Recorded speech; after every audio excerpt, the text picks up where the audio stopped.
तो महाराज ध्रुव संकल्पित थे, माँ से मार्ग पूछ रहे थे। एक बालक नवजात शिशु 6 वर्ष की आयु, कौन इतना कर्मठ होता है, परंतु न जाने बलिहारी व घट की जाघट प्रगट होए। परमात्मा ने अनुकंपा की महाराज ध्रुव के ऊपर। आजकल तो सन्यास की स्थिति है कि घर में हुई खटपट और चले बाबा के मठ पर, उनके बाबा जी बन जाऊंगा। तो ये लोकवाहक सन्यास है, सहज सन्यास नहीं है। किसी कारण से यदि आप ऐसे कर रहे हैं तो हठ धर्मिता, क्योंकि किसी से भी बुराई नहीं करना है, तो किसी से तो बुराई करके आप गए हो, तो एक बुराई आपको पुनः लेकर के आ जाएगी। और आपका यथा समय जब कुछ प्राप्ति का समय होगा, उस समय आपका सन्यास नष्ट हो जाएगा, भ्रष्ट हो जाएगा, परिणाम कहीं और जाएगा। हम सब देख रहे हैं। और वो असफलता सिद्ध करती है कि सफलता का प्रयत्न ईमानदारी से नहीं किया गया। तो और उसके बाद भी बिन सत्संग विवेक ना होई। सत्संग किए महाराज ध्रुव ने, विवेक की प्राप्ति भी हो गई कि चलो भगवान का भजन करें, परंतु राम कृपा बिन सुलभ न सोई। और राम की कृपा भी हो गई तो पुनः बिन हरि कृपा मिले ही नहीं संता, और मिला ही जो संत हो ही अनुकूला। राम की कृपा होगी तो संत मिल गया, और संत मिल गया तो सारे काम हमारे प्रतिकूल के अनुकूल होने प्रारंभ हो गए। तो माँ के कहने से तो निकल गए। ना गुरु मंत्र था, ना गुरु था, ना कोई ठौर था, ना ठिकाना था। क्या करना है, कैसे करना है, कब करना है, कहाँ करना है, कोई नियम नहीं, परंतु निकल गए। कटिबद्ध होकर के हम यदि निकल जाएं तो फिर परमात्मा हमारा सहयोगी बन जाता है। एक बाबा को लोग कुछ पत्थर मार रहे थे, वो गली में से चले जा रहे थे, तो भगवान भोजन करते करते उठे और बाबा की रखवाली करने के लिए उन्होंने चक्र सुदर्शन को आवाहन किया, इन दुष्टों को दंडित किया जाए। और जैसे ही सुदर्शन पधारे महाराज के पास, वैसे ही बाबा ने पत्थर उठा लिया। और जैसे ही बाबा ने पत्थर उठाया तो भगवान फिर से भोजन करने बैठ गए। तो माँ पार्वती, माँ लक्ष्मी ने पूछा कि महाराज अभी तो आप बड़े आवेश में उठे थे, फिर क्या हुआ? अरे कहा कुछ नहीं लक्ष्मी, मैं एक संत की रक्षा करने जा रहा था, परंतु अब वो संत ने ही अपनी रक्षा करना स्वीकार कर लिया, तो फिर मैं भला क्यों जाऊं? तो जब तक भगवान आपकी रखवाली नहीं करते, जब तक संपूर्ण रूप से उनके आश्रित आप ना हो जाए। मैंने बताया कल, द्रौपदी के पास कब आए? जब सब तरफ से आशा छूट गई। नकुल सहदेव से लेकर भीष्म पितामह तक सबका सिर जब नीचे झुक गया, तब जाके कन्हैया को याद की। और कन्हैया तो बिल्कुल पास में थे, पहुंच गए। साड़ी बीच नारी है कि नारी बीच साड़ी है, कि साड़ी ही की नाड़ी है, कि नाड़ी ही की साड़ी है, साड़ियों को ढेर लगा दिया। तो वो तो बिल्कुल पास में बैठा हुआ है, लेकिन पुकारने में निर्मलता, ईमानदारी, कर्मठता, निस्वार्थ, ये भगवान को प्रिय है। सत्यम सुरुच्या विहितम भवान में यदुर्भगायाम उदरे गृहीत। तो जब बार बार ध्रुव जी याद करते थे कि मुझे माँ के गर्भ से जन्म लेता तो शायद मैं बैठ जाता, वो पश्चाताप इन्हें वन में लेकर के आया। और रास्ते में अचानक सौनक आदि ऋषि कहते हैं, मैत्रेय जी, सूत जी, अनेक विमलात्मा, योगेंद्र, महात्मा, मुनेन्द्र, संत, सन्यासी जन्म जन्मांतर तक, कोटि कोटि वर्षों तक भगवान की आराधना में लगे रहते हैं, परंतु परमात्मा उन्हें दर्शन नहीं देते। आज महाराज ध्रुव, जो बुद्धिमानी विवेक को भी नहीं समझ पा रहा है, वह कैसे परमात्मा को प्राप्त करेगा? तो कहते हैं महाराज नारद जी ने कई प्रकार का उपदेश देकर के उनके गुणों को परिपूर्ण किया। गुणाधिकानमुदम लिप्सेद धनुक्रोशम गुणाधमात मैत्रीम समान धन विच्छेन नातापैरभिभूयते। बहुत सुंदर उपदेश दिया महाराज नारद जी ने कि ध्रुव जी हाथ जोड़ करके खड़े हुए हैं। कहा ध्रुव कोई छलनी रख ले, आटा चालने की चलनी कहते हैं उसको, और उसमें यदि दूध डाले तो क्या वह दूध टिक सकता है? तो कहा महाराज ये तो बिल्कुल सही है, परंतु मेरा हृदय अपनी सौतेली माँ के शब्दों से इतना छलनी हो गया है कि भगवान का नाम इसमें टिकता है कि नहीं टिकता, मैं तो बड़ा सशंकित हूँ, क्योंकि मेरा आवेश अभी कम नहीं हुआ है। बालक का आवेश, सर्प का आवेश, ये बड़े खतरनाक होते हैं। ये जब तक दंश ना कर लें तब तक लाभ नहीं मिलता। तो आपका शब्द मेरे हृदय में टिक नहीं सकता। तो कहा मैं उपाय बताता हूं। एक 12 अक्षर मंत्र है और मंत्र से उसमें चलनी में रुकावट हो जाएगी। मनत्रायते इति मंत्रः। मन में यदि कोई प्रकार के विकार हैं, कपट छल छिद्र भरा हुआ, तो वो चलनी लगी हुई है, छन जाएगा उससे, बार बार वही बात याद आएगी। और हमने ओम नमो भगवते वासुदेवाय, ओम नमो भगवते वासुदेवाय, ओम नमो भगवते वासुदेवाय स्मरण किया तो मनत्रायते इति मंत्रः, उसमें चलनी में रुकावट हो जाएगी, मंत्र ठहरना चालू हो जाएगा, उसका भंडार भरेगा और फिर ईश्वर के दर्शन संभव हो जाएंगे। और इसी में ओम नमो भगवते वासुदेवाय में हरे राम राम राम हरे हरे, हरे कृष्ण कृष्ण कृष्ण हरे हरे, ये 32 अक्षर का मंत्र और ये 12 अक्षर का मंत्र, ये 36 अक्षर का मंत्र। हरे राम राम राम हरे हरे, हरे कृष्ण कृष्ण कृष्ण हरे हरे, और ओम नमो भगवते वासुदेवाय 12 अक्षर मंत्र, 12 तिरी 36। इस मंत्र के स्मरण करने से तीनों देवता ओंकार अक्षर मध्य, ये तीनों एका, तीनों प्रकृतियां, तीनों देवियां इस मंत्र के वशीभूत होकर के और कार्य की सिद्धि करती हैं। यह मंत्र मिला। कहा ध्रुव महाराज अब तुम तत्तात गच्छ भद्रम ते यमुनायास्तटम शुचिः पुण्यम मधुबनम यत्र सानिध्यम नित्यदाहरे।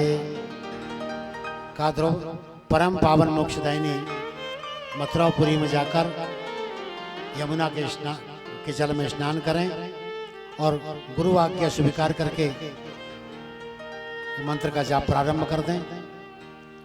ध्रुव जी चल पड़े, यमुना में स्नान किया और मधुबन में जाकर के बैठ गए। त्रिरात्रे कपित्थ बादरायनम, 3 दिन में एक दिन फलाहार करते थे और 3 दिन बिल्कुल निराहार रहते थे। ऐसा 1 माह तक नियम चला। तपस्या का दूसरा महीना प्रारंभ हुआ तो थोड़ा सा नियम धीरे धीरे कसना चाहिए। सकल ताड़ना के अधिकारी ढोल गमार शूद्र पशुनारी, ढोल यानी कान, मैं बता चुका हूं, इनको धीरे धीरे प्रताड़ित करें, ये लाइन में आ जाएंगे। उसके बाद दूसरे मास में द्वितीयम चा तथा मांसम षष्ठे अर्भको दिने, 6 दिन में एक बार या तो तृणपर्णादि भी तिनका खाते थे या सूखे पत्ते खाते थे या दुर्वा घास 6 दिन में एक बार खाकर और तपस्या करते थे। अगले 6 दिन तक फिर कुछ नहीं पाते थे। तीसरा माह जब लगा तो नियम और कठोर कर दिया और नवमे हनी, अब 9 दिन में एक बार यमुना जी का जल पीते हैं और 9 दिन फिर बिना जल के रहते हैं। चौथे महीने में नियम और कठोर कर दिया और चतुर्थम अभिवैमांसम द्वादशे अहनी, 12 दिन में एक दिन केवल हवा अंदर जाने देना, 12 दिन में एक दिन अभी 1 मिनट में हमारा राम नाम सत्य हो जाएगा। 55 सेकंड भी यदि श्वास रुक जाए तो संभव नहीं है। लेकिन अभ्यास है नहीं तो कौन एक क्षेत्र में विधीयते, अभ्यास करते रहेंगे तो सब संभव हो। तो 12 दिन में एक बार वायु का आहार और 12 दिन में एक बार पानी, सब कुछ छोड़ करके तपस्या कैसी की जाती है।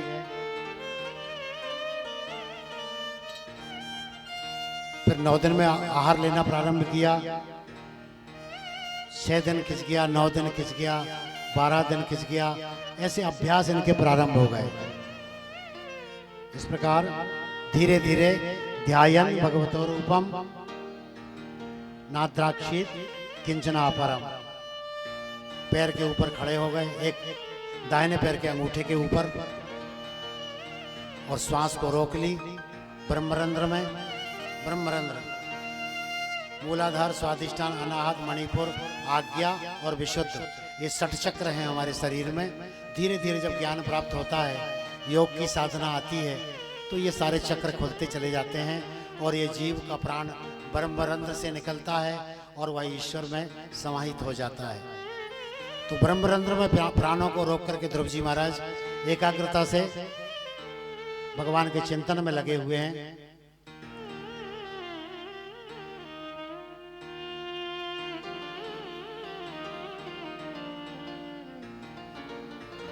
एक व्यक्ति ने सोचा कि यार मैं भी उपास रहूं अपने, है ना, तो वो भी ध्रुव जी की नकल करने के लिए और बोले नवरात्र में अब मैं बिल्कुल कुछ नहीं लूंगा, निर्जला व्रत धारण करूंगा, जैसे हमारे मोदी जी निर्जला व्रत धारण करते हैं नवरात्र में। अभी फिर उन्होंने 11 दिनों तक उपवास किया, निराहार व्रत करके फिर राम की प्रतिष्ठा की। यस्त राजा तस्य प्रजा, और ऐसा राजा यदि पृथ्वी को मिल जाए तो इसी को राजा परीक्षित कहते हैं, जो तुम्हारे लिए उपास रहता है, तुम्हारे लिए व्रत करता है, इसके पास एक पैसा नहीं है अपने उपभोग करने का, सब कुछ खुली हुई किताब है। अभी जितने वर्ष राज्य के हुए थे वो सारी संपत्ति उन्होंने दान कर दी। 4 लाख रुपए महीना मिलता है उनको, राष्ट्रपति को 5 लाख, राज्यपाल को 3.5 लाख, गृह मंत्री को 3 लाख। और आज भी उस प्रधानमंत्री के अंदर परोपकारा यशताम विभूतया, कैसा मैं दूसरों का उपकार कर दूं, ये उसके अंदर आज भी भरा हुआ है, आज भी भरा है।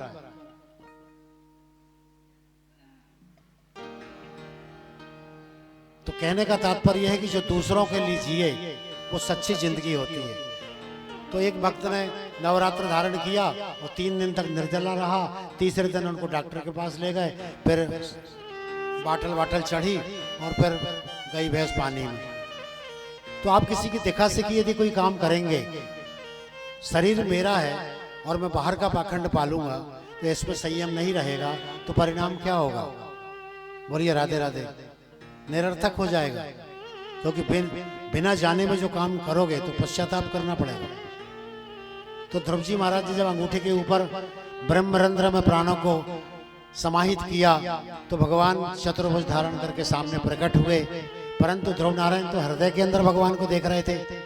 वो मूर्ति से अपनी छवि, उनकी छवि को हटाना नहीं चाह रहे थे। तो भगवान ने समझ गए कि जब तक मैं इसको अंदर दिखूंगा ये बाहर नहीं निकलेगा, आंख नहीं खोलेगा। तो भगवान ने अंदर जो सांवली सूरत, मोहनी मूरत, शंख चक्र गदा पद्म बनमाला से विभूषित शोभायमान भगवान विष्णु को जब नहीं देखा तो तड़प गया। आंखें खोली तो वही विष्णु सामने खड़े हुए हैं। हाथ जोड़ के प्रणाम किया, 6 वर्ष का बालक। अब इन्हें रोना आ गया। कहा मैंने मैया से तो पूछा नहीं कि भगवान की गोदी में बैठने के लिए मुझे जाना है, ये तो ठीक है, मैं निकल भी गया। रास्ते में गुरु महाराज मिले, नारद जी महाराज, उन्होंने उपदेश दिया, तो मंत्र भी उन्होंने दे दिया, उपाय भी बता दिया कैसी तपस्या करनी है, कब कब कैसे कैसे अपने शरीर को क्रमशः चरई बेती कैसे अपने शरीर को साधना है। परंतु ये नहीं बताया कि परमात्मा आ जाएंगे सामने तो मैं क्या करूंगा। अभी हम कल्पना करें, सब लोग बैठे हुए हैं, बताएं आप लोग, परमात्मा यदि यहाँ अचानक आ जाएं तो आप क्या करेंगे? क्योंकि उसकी छवि ही इतनी आकर्षक है कि आप सब कुछ भूल जाएंगे। मुझे ये मांगना, ये मांगना, ये मांगना, नहीं नहीं नहीं, लगेगा मुझे अब सब कुछ मिल गया। तू मिला, अब सारी दुनिया मिले भी तो क्या, तू मिल गया। तो भगवान विष्णु समझ गए, नादान बालक है, कुछ कहना चाहता है। और भगवान पास में आए और अपना जो शंख था पांचजन्य, इस शंख को भगवान ऋषिकेश कृष्ण ने गाल पे छुला दिया। तो इनकी वाणी मुखरित हो गई। आज भी शंख अपने यदि पूजन कक्ष में बजाया जाए, हर घर में, कभी अटैक नहीं आएगा, फुल गारंटी। घंटी बजाई जाए घर में, कभी अनावश्यक नकारात्मक ऊर्जाएं नहीं आएंगी, फुल गारंटी। कांसे की घंटी हो, बजने वाला सुंदर शंख हो, सारी विपदाओं को समाप्त करता है। आगमार्थम तो देवानाम, गमनार्थम तो रक्षसाम, घंटा नादम प्रकुर्वीतो पश्चात घंटाम प्रपूजेतो। देवताओं को आने में, आपको कुशलता पूर्वक पहुंचाने में उसकी सहभागिता होती है। ये गण कहलाते हैं भगवान के, और गणों से दोस्ती कर लोगे तो भगवान जल्दी खुश हो जाएंगे। इसलिए अपने अपने पूजन कक्ष में अनिवार्य रूप से शंख और घंटी अनिवार्य रूप से रखें, प्रयास करें सुबह शाम घंटी बजे, ताकि हमारे घर में वो घूं की आवाज जब गूंजेगी ना, तो सारे जितनी नकारात्मक विकार हैं वो सब निकल जाएंगे। बोली वृंदावन बिहारी लाल की। तो भगवान ध्रुव नारायण की वाणी मुखरित हुई और इन्होंने फिर 12 अक्षर मंत्र के द्वारा मिले इन श्लोकों को 32 श्लोकों में स्तुति की। भूपाली क्या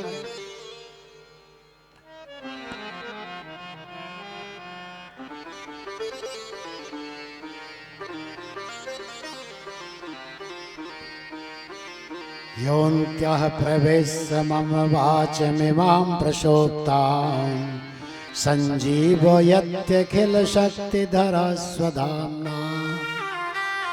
योऽन्त्यः प्रवेश्य मम वाचमिमां प्रशोक्तां सञ्जीवयत्यखिलशक्तिधरा स्वधाम्ना। अन्यांश्च हस्तचरणश्रवण त्वगादीनो प्राणान्नमो भगवते पुरुषाय तुभ्यम। हे भगवान, योऽन्तः प्रविश्य मम वाचो विवाम प्रशुप्ता। मेरी वाणी सो रही थी, परंतु आपने स्पर्श करने मात्र से मेरी वाणी को मुखरित कर दिया। संजीव यत्य अखिल शक्ति धरा स्वधामना। अखिल शक्ति को धारण करने वाले, अपने धाम से सुशोभित होने वाले हे भगवान विष्णु, अनन्यांश्च हस्त चरण श्रवण त्वागदीनाम। आज अन्यान्य प्रकार की स्तुति के द्वारा मैं अपने हाथ से, मुंह से, प्राणों से आप प्रार्थना करता हूं। हम कहते हैं ना, त्वमेव सर्वम मम देव देव, और जिस समय त्वमेव सर्वम मम देव देव कहें, तू ही मेरा सब कुछ है, तो कितना रोना आना चाहिए पर समर्पित होने के बाद।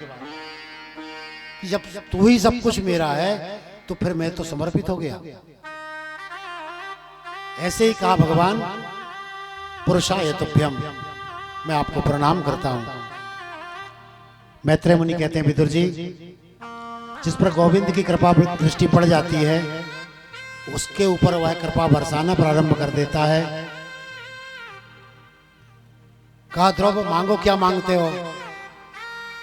तो कहा, महाराज इसके आगे का कोर्स मुझे याद नहीं है, मुझे यह भी नहीं मालूम कि क्या करना है। तो कहा, जाओ पिता की गोद में बैठना, क्योंकि बिन मांगे मोती मिले, और 36,000 वर्षों तक राज्य करना, और राज्य करके पुनः मेरे लोक में आ जाना।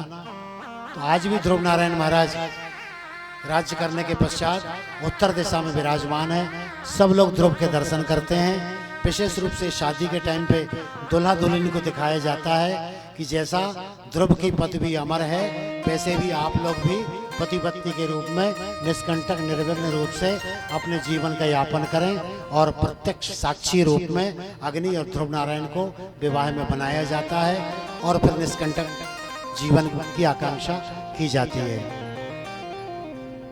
अब महाराज ध्रुव चले तो जैसे ही खबर लगी राजा को, उत्तानपाद को, मेरा बेटा भगवान के दर्शन करके आ रहा है, राज्य के लोगों को खबर लगी मेरा हमारे राजा का सुपुत्र छोटी सी उम्र में भगवान के दर्शन करके लौट रहा है, बड़ी प्रसन्नता का वातावरण नगर में फैल गया।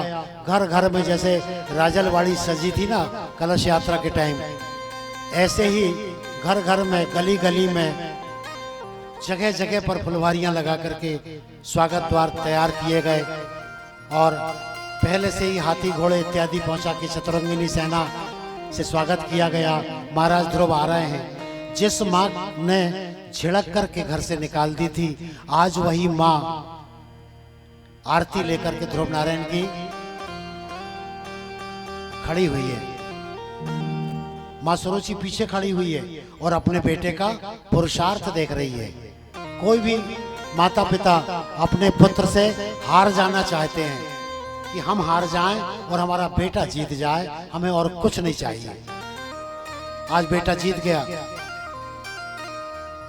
आज जीत करके जो कर लिया, जो 7 पीढ़ी नहीं कर सकती, 14 पीढ़ी नहीं कर सकती, परमात्मा के दर्शन करना, ओह क्या चित्त स्थिति रही होगी।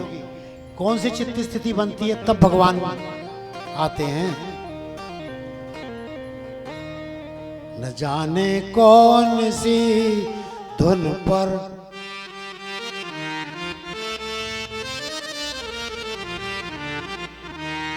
न जाने कौन सी